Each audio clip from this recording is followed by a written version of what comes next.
The Trump administration on Thursday formally notified Congress of its intent to renegotiate the North American Free Trade Agreement, a step forward on a campaign promise that was widely popular among voters but has unsettled the U.S. companies that have built their industries around the trade deal's provisions. The notification starts the clock on a 90-day period in which Congress will consult with the administration about its goals. Negotiations with Canada and Mexico will begin as soon as August 16, the administration said. In a call with reporters Thursday morning, U.S. Trade Representative Robert E. Lighthizer stressed that the administration hopes to renegotiate the deal rather than scrap it altogether. I would note that many of these negotiations will be bilateral and many of the issues are bilateral, but our hope is that we will end up with a structure that is similar to what we have now, he said. If that proves to be impossible, we will move in another direction. Lighthizer, who is the administration's main trade negotiator and whose confirmation process dragged on until last week, said that the pact had been successful for some industries, such as agriculture, but that for others, such as manufacturing, it had not. We should build on what has worked in NAFTA but change and improve what has not, he said.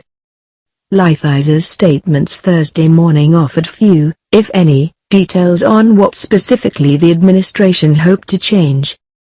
The trade representative's statements also did not include the type of harsh rhetoric the president has used to describe NAFTA.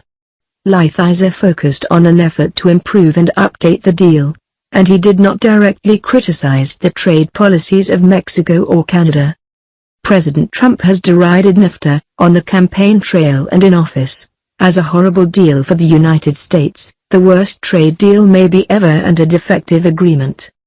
The arguments were popular with voters, but businesses and some congressmen have expressed reservations about the plan to renegotiate, fearing that missteps from the administration could lead to unintended consequences and impair valuable export markets. Economists generally agree that NAFTA has benefited the U.S. economy overall by increasing trade. Yet like all trade deals, its benefits have been broadly distributed over the U.S. population, while its negative consequences have been felt sharply by a smaller group of people who have lost their jobs as industries have reorganized throughout North America.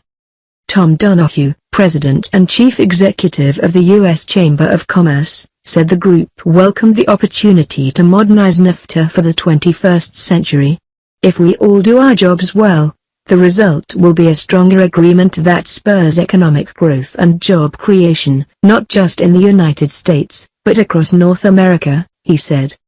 In recent speeches, Donahue has said that 14 million American jobs depend on trade with Canada and Mexico and that the first objective of the administration should be to do no harm. Congress and the administration must work hand in hand if we are to achieve the high standard trade agreements our country needs to grow, Senator Orrin G. Hatch, Republican Utah, said in a statement. I'm confident that through close consultation we can chart a course that not only strengthens this vital trade pact but also preserves our strong economic partnerships with Canada and Mexico. Reps.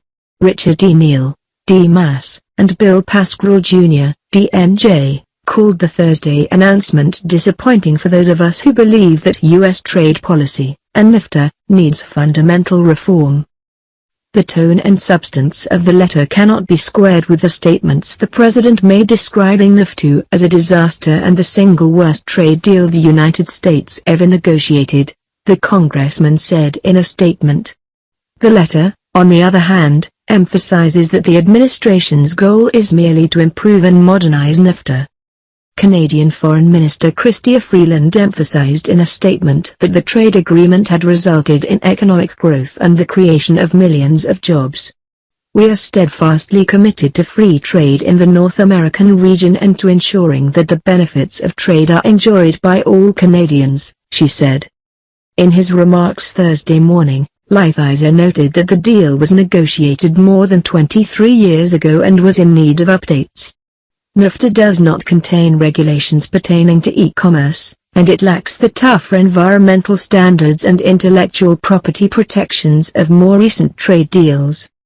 Yet trade experts point out that digital, environmental and intellectual property provisions were all incorporated in the Trans-Pacific Partnership, a 12-nation trade deal negotiated by the Obama administration that included the United States, Canada and Mexico, and was seen by many businesses and trade experts as a kind of NAFTA 2.0.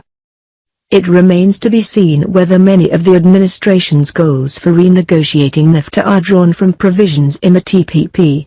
Trump heavily criticized the TPP during the campaign and signed a presidential memo to formally withdraw the United States from the deal as one of his first actions in office.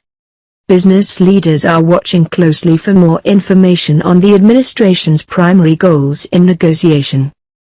The roughly one-page letter Lighthizer sent to members of Congress on Thursday contained few details about the administration's plans. An earlier draft of the letter, leaked to the public in late March, outlined the administration's plans in only slightly more specific terms.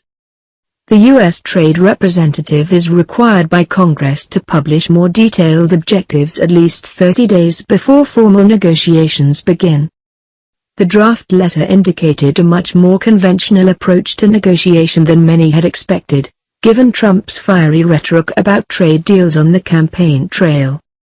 The draft letter called for restricting federal procurement to U.S. suppliers, re-examining an often criticized legal process that settles disputes between investors and governments, and renegotiating NAFTA's rules of origin, which determine how much raw material from outside North America can be included in goods that qualify for the favorable terms of the trade pact. The Trump administration formally began its long-promised renegotiation of the North American Free Trade Agreement on Thursday, sending Congress a letter that starts the clock on a 90-day waiting period before U.S. negotiators can sit down with their counterparts from Canada and Mexico. The letter, signed by newly minted U.S. Trade Representative Robert Lighthizer, outlines the administration's goal of modernizing the pact and pledges to work closely and transparently with Congress throughout the process. Lighthizer noted that the administration's primary goal in renegotiating the more than 23-year-old agreement will be to update it, including by adding provisions on digital trade, intellectual property rights and labor and environmental standards, which he called an afterthought in NAFTA. The letter does not detail specific negotiating objectives. Those aren't due to Congress until 30 days before the start of talks. It notes an interest in adding stronger enforcement provisions. But the lack of specifics is notable, because the White House sent a more detailed 8-page draft notice to Capitol Hill in late March that included what the administration was looking for in nearly 20 different areas. This is an important day for the Trump administration, Lighthizer told reporters on a press call. Today, President Donald Trump is fulfilling one of his key promises to the American people, to renegotiate NAFTA to get a better deal for American workers, farmers, ranchers, and businesses. With the 90-day clock beginning today, official talks are likely to begin in late August. The response from Canada and Mexico was measured, as both countries pointed out that the procedural step was anticipated. Canadian Foreign Minister Chrystia Freeland said NAFTA has a track record of job creation on both sides of the border. We are at an important juncture that offers us an opportunity to determine how we can best align NAFTA to new realities, and integrate progressive, free, and fair approaches to trade and investment, Freeland said in a statement. The Mexican government reaffirmed its willingness to update the agreement. We look forward to a constructive process to increase our economic cooperation and integration in order to enhance our regional competitiveness, the government said in a statement. While the administration aims to help the manufacturing industry in the renegotiation as President Donald Trump promised during the campaign, Lighthizer emphasized that the U.S. would not take steps that would hurt other industries that benefit from exports. NAFTA has been relatively successful for Americans across several sectors, including agriculture, investment services and energy, Lighthizer said. However, other sectors like manufacturing, particularly with regards to Mexico, have fallen behind. In a bid to make the transition to a new deal seamless, the administration is hoping to keep NAFTA to a three-way agreement, Lighthizer said, though he did not rule out the possibility of it breaking into two smaller pacts. Many of these negotiations will be bilateral and many of the issues are bilateral, but our hope is that we end up with a structure similar to what we have now, he said. If that proves to be impossible, then we'll move in a different direction. Lighthizer also declined to comment directly on whether the threat of withdrawing from the pact was still on the table, saying only that the administration was going to give renegotiation a good strong shot. The dearth of details has drawn concerns from some lawmakers, particularly Democrats, who requested more detail on some points and noted they had wanted their voices to be reflected in the letter itself.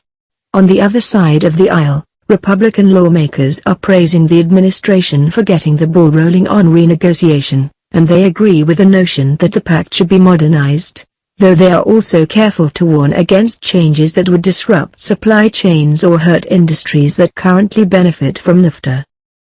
We look forward to working with the administration to strengthen the agreement in a seamless way and ensure that we retain the current benefits for American workers, farmers, and businesses, House Ways and Means Chairman Kevin Brady said in a statement.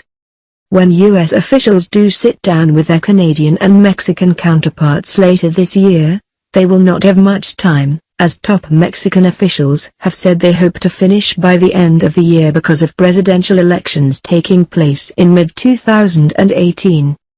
Asked on Thursday whether the timeline was possible, Lighthizer responded, "We'll see. That certainly is our hope. I know the president wants to get this done as quickly as possible."